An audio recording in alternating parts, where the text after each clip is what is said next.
Assalamualaikum warahmatullahi wabarakatuh, dan salam sejahtera untuk Tretan Raja Warta. Kali ini, Raja Warta ingin mengintip hasil kerja pemerintah Provinsi Jawa Timur atau Pemprojat dalam mengawal instruksi Presiden Jokowi, bahwa dalam waktu 2 minggu, Jawa Timur harus mampu menekan angka penyebaran COVID-19. Seperti yang sudah viral, tingginya angka warga yang terpapar virus impor asal China tersebut, memaksa Presiden Jokowi turun ke Jawa Timur, Kamis tanggal 25 Juni tahun 2020.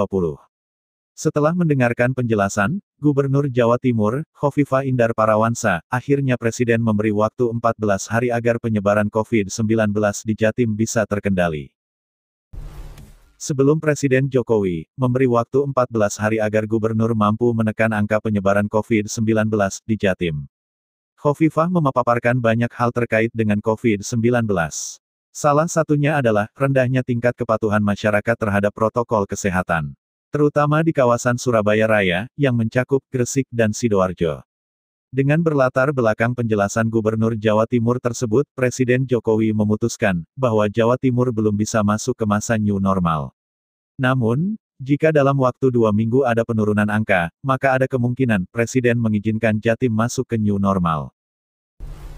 Permintaan Presiden Jokowi tersebut langsung direspon aktif oleh pejabat baik dari pusat hingga pejabat daerah. Bahkan, sehari pasca Presiden Jokowi mengeluarkan instruksi, beberapa pejabat tinggi negara bertandang ke Surabaya. Mulai dari Menteri Koordinator, para menteri, kepala badan dan lembaga tinggi negara. Semuanya datang memberi dukungan kepada Jawa Timur dan khusus wilayah Surabaya Raya, yakni Kota Surabaya, Kabupaten Sidoarjo dan Kabupaten Gresik. Tidak hanya itu, di bawah koordinasi Panglima Komando Gabungan Wilayah Pertahanan Pangkogabu Wilhan II, jajaran TNI dan Polri di Jatim ikut belusukan, menyosialisasikan upaya mengatasi penyebaran COVID-19. Berbagai bentuk slogan disajikan, sampai membentuk berbagai dalam tanda petik alat penangkis, seperti Kampung Tangguh, Desa Tangguh, Pasar Tangguh dan macam-macam lokasi tangguh. Pertanyaannya adalah, sudahkah Gubernur perempuan pertama di Jawa Timur itu menjalankan perintah Presiden Jokowi, di mana jatuh tempo instruksi Presiden Jokowi tersebut jatuh pada tanggal 9 Juli tahun 2020. Kalau melihat pernyataan Khofifah kepada sejumlah pewarta, nampaknya mantan Menteri Sosial itu gagal menjalankan instruksi Presiden. Lihat saja, dari 7 arahan Presiden Jokowi, Khofifah hanya menjelaskan, dalam waktu 14 hari yang ditentukan Presiden Jokowi, Jatim berhasil meningkatkan angka kesembuhan, mencapai 31,47%. Tingginya angka kesembuhan tersebut, menurut Khofifah, tertinggi di Indonesia.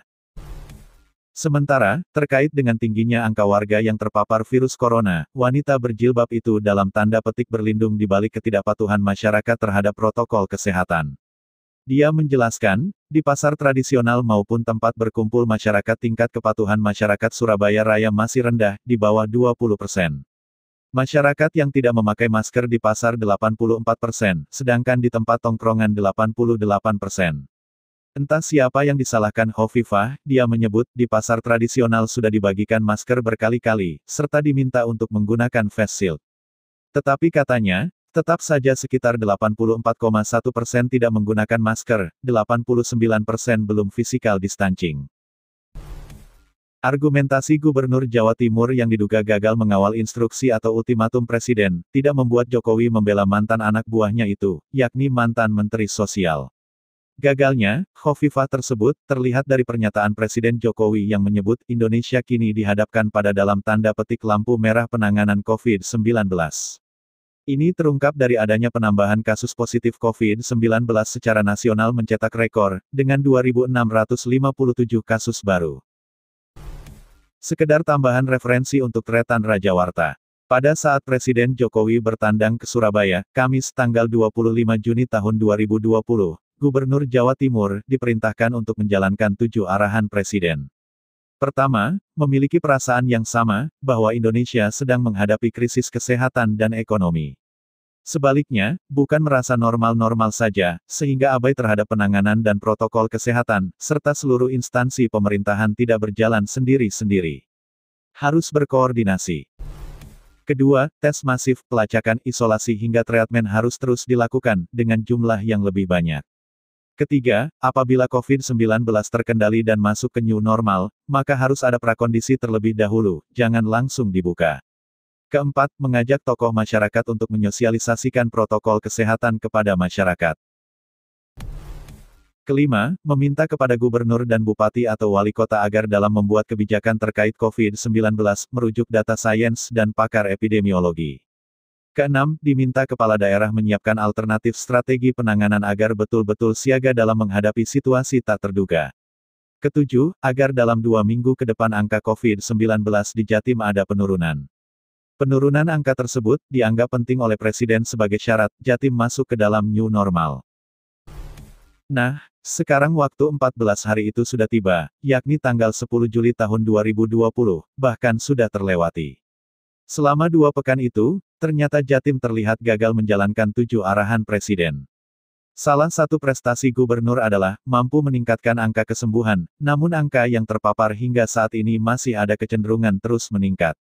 Dan, data yang sulit disangkal oleh Hovifah adalah, angka kematian di Jatim masih cukup tinggi. Oke Tretan Raja Warta, semoga sajian informasi tersebut bisa menjadi pelengkap wawasan para Tretan. Salam sehat dan patuhi protokol kesehatan. Assalamualaikum dan sampai jumpa.